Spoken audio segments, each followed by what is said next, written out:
Première question, combien de pas faites-vous par jour?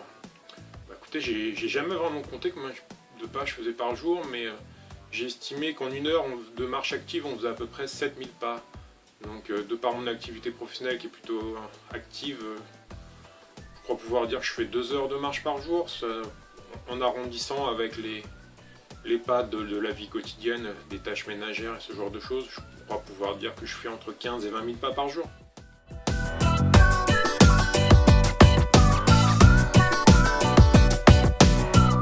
Que représente pour vous le brain walking? Ça, c'est une question intéressante parce que pour moi, c'est une façon intéressante de réconcilier le corps et l'esprit. En général, on a tendance à penser que les activités intellectuelles et les activités physiques, elles n'ont pas grand-chose en commun. Et pourtant, il ne faut pas oublier que tout ça, ça se passe dans une seule et unique chose qui est le corps. Donc,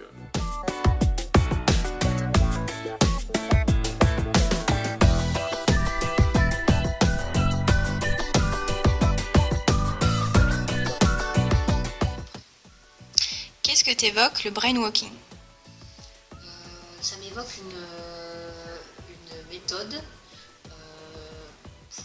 une méthode de résolution de problèmes et d'échanges, une solution pour échanger différemment avec nos collaborateurs dans l'entreprise.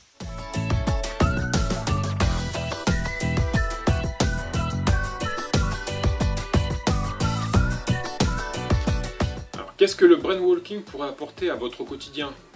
Je dirais plutôt qu'est-ce qu'il apporte déjà à mon quotidien étant donné que je le pratique. Pour commencer, ce qui est intéressant, c'est que ça nous empêche de passer trop de temps assis. On sait que la position assise, c'est responsable de nombreux troubles de la posture, dérèglements de la posture dus à la flexion de la hanche. Donc rester debout, c'est une très bonne alternative, ça va nous préserver de pas mal de choses, donc surtout les problèmes de dos, c'est quand même le fléau du siècle.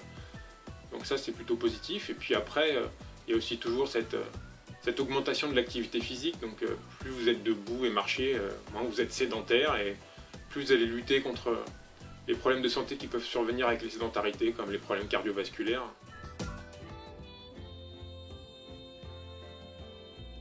Qu'est-ce que le brainwalking pourrait apporter à ton quotidien? Qu'est-ce qu'on y gagne sur le plan de la santé?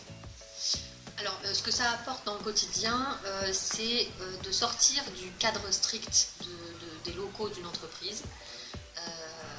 Et donc du coup, de pouvoir aussi physiquement prendre du recul sur les situations auxquelles on est confronté dans le quotidien. Te vois-tu le mettre en place dans ton entreprise? Absolument. C'est déjà des méthodes qui ont été mises en place. En fait, près de chez nous, il se trouve qu'on a un lac. Voilà, on travaille dans une zone industrielle, mais non loin de la nature. Et du coup, ça nous a déjà arrivé soit de faire des réunions autour de ce lac, soit de pouvoir échanger avec un collaborateur. Le brainwalking peut-il devenir le management de demain? Alors ça, c'est une question encore une fois assez intéressante parce que même si je pense qu'il a sa place complètement au sein des entreprises et que ça va vraiment permettre de franchir un palier dans leur réconciliation corps-cerveau, je pense pas que ça suffise. Donc ce sera un outil de management, mais ça peut pas être une technique de management en elle-même.